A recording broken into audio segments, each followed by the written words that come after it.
Fala pessoal, bom, nessa aula basicamente o que a gente vai fazer é, como que eu consigo trazer um repositório Git, né, um projeto onde de fato eu consiga desenvolver e seguir com o meu código?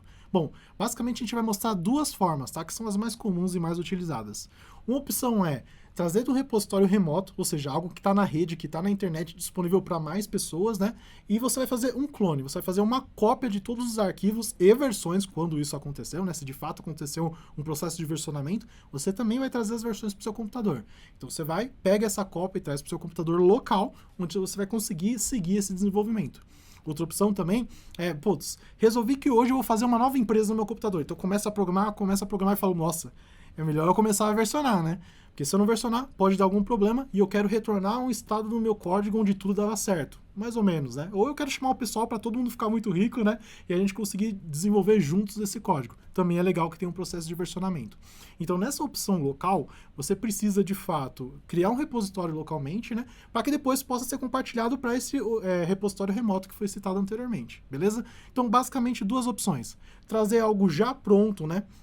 Que pode conter, inclusive, processo de versionamento para o meu computador e seguir em diante, e estudar algo nesse sentido, ou começar a desenvolver localmente do zero no meu computador e querer depois, ou não, né, compartilhar esse meu código, beleza? Então vamos dar uma olhadinha como a gente pode fazer isso. Bom, basicamente o que a gente tem aqui é uma página do GitHub, tá? Então é uma das opções que a gente tem para hospedar código, tá? Bem famosa, inclusive. E aqui a gente está no GitHub, né, no perfil da Let's Code, certo? Mais especificamente, a gente está dentro de um repositório de um projeto chamado LC Challenge Python, beleza? Não se preocupe com a linguagem, né? Mas aqui é só uma opção que a gente vai utilizar para conseguir pegar esse projeto e trazer para o nosso computador, porque por enquanto ele está aqui na rede, beleza? Bom, então basicamente o que você vai fazer depois que você pesquisou o código que de fato você quer seguir ou que você quer estudar, você vai entrar na página desse repositório e vai vir até esse botão verde, né? Bem chamativo, com code escrito. Aqui tem algumas opções de você conseguir trazer esse código para o seu computador, mas a gente vai utilizar uma das mais conhecidas, que é esse método HTTPS, tá? Que vai fornecer um link onde a gente consegue utilizar para fazer o download desse código. Bom, depois que eu copiei, basicamente o que a gente vai fazer é, no nosso computador, eu já criei aqui uma página, uma pasta, né? Então a gente consegue ver o caminho aqui, né? Esse path, que é basicamente C, usuários, Lcode e projects, certo? Onde eu criei essa pastinha aqui, Git Digital Course. Bom, para facilitar, eu vou copiar esse caminho. Então, a gente está aqui em Projects. Eu vou dar Ctrl C nisso aqui, tá? Ou copiar, simplesmente. Então, posso fazer aqui, copiar. E na minha barra de pesquisa do Windows, né? Eu vou escrever, por exemplo, CMD, ou prompt de comando, ou linha de comando, algo nesse sentido. Vai aparecer aqui a opção. Então, com o Git instalado na nossa máquina, né? Basicamente, o que eu vou fazer é eu vou dar CD, é um dos comandos aqui, né? E depois eu vou clicar com o botão direito do meu mouse. Isso vai fazer o Ctrl V que a gente está acostumado, né? Que é o colar. Então ele colou esse meu caminho aqui, certo?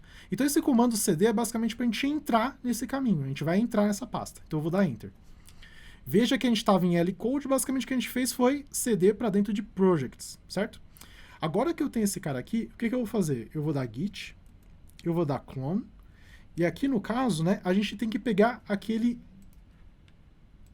link, né, que a gente copiou inicialmente. Vou copiar ele aqui novamente, né?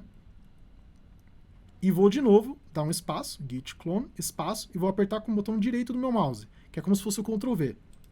Por que isso, né? Porque não funciona o Ctrl V aqui, é basicamente por isso que a gente está fazendo.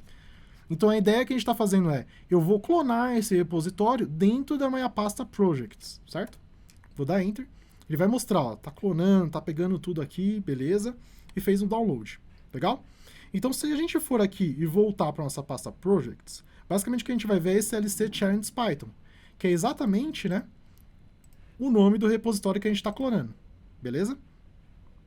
Então, aqui, se a gente abrir, a gente vai ver uma série, né, de arquivos referentes a... Bom, são arquivos que basicamente estavam ali online pra gente, certo?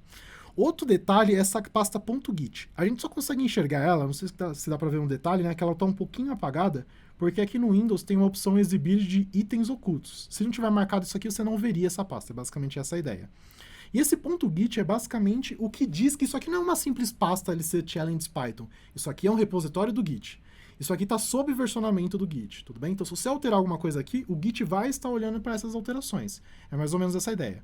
Por curiosidade, se a gente quiser abrir aqui o .git, a gente vai ver que tem uma série de arquivos que é como o Git utiliza, né? Não só para acessar, quando você quer acessar versões antigas, né, do seu código, quando você de fato versionou ele, como também salvar outras opções, né, de informações que são utilizadas ao longo do processo de versionamento. Beleza? Então aqui está o nosso projeto. Esse foi o caso 1, aquele caso onde a gente traz algo pronto para o nosso computador. Bom, outra opção que eu vou mostrar para vocês é, com essa pastinha que foi criada, se a gente entrar não tem nada, não tem aquele .git, não tem nada nela, é uma pasta vazia comum. Eu vou usar aqui o VS Code, tá? E basicamente eu vou fazer abrir com code. A gente consegue ver, né, com esse abrir com code, que não tem nada, né? Em termos de arquivos, né, não tem nada. Isso aqui, né, enfim, é só uma demonstração de que de fato é uma pasta vazia. E o que eu vou fazer é um comando chamado git init. Um detalhe aqui, tá? Eu estou usando o terminal aqui do VS Code, né? Então pode ver que o caminho é exatamente para git digital course, ou seja, eu estou dentro daquela minha pasta. Então se eu der esse comando git init e der enter, ele falou aqui que ele iniciou, né, um repositório git. Ele está vazio, mas iniciou um repositório git, até com .git aqui, certo? Então se a gente retornar aqui, git digital course, a gente vê que construiu, né, criou, na verdade, essa pasta, esse repositório .git, beleza? Então aqui mostra que agora não é uma simples pasta, esse git digital course. Agora é um repositório git que pode ser versionado e a gente consegue então desenvolver sem grandes preocupações, beleza? Então assim, eu mostrei aqui pelo Visual Studio Code, né? Mas você poderia fazer o mesmo processo, tá? Você entra pelo prompt de comando, você cola o caminho, né, para esse cara aqui. Então basicamente, users lcode, né? O que a gente precisa fazer? Entrar em projects, então cd projects. Entrei em projects, eu poderia entrar em git, então cd de novo, que é para entrar, git, digital course, tudo bem? Então esse cd é o comando para entrar. Entrei. E aqui você poderia dar o git init, tá? Tanto faz a opção. Eu mostrei aqui pelo VS Code, mas você poderia ter feito pela linha de comando também, até porque esse cara aqui atrás, né, é um PowerShell, né, uma linha de comando do Windows dentro do VS Code. Basicamente, o principal é o git init que a gente está dando para inicializar, para transformar essa pasta em, de fato, um repositório Git. Beleza? Bom, então nessa aula foi basicamente isso. A gente viu duas principais opções para a gente conseguir, de fato, construir ou começar a desenvolver um repositório Git. Então, de novo, a gente traz algo pronto para o nosso computador e segue desenvolvendo, segue estudando, algo nesse sentido, né? Ou começo do zero dentro do meu computador, localmente, e depois eu quero versionar, quero realmente ter o cuidado de desenvolver o código da melhor maneira possível. É isso, pessoal, e obrigado, até mais.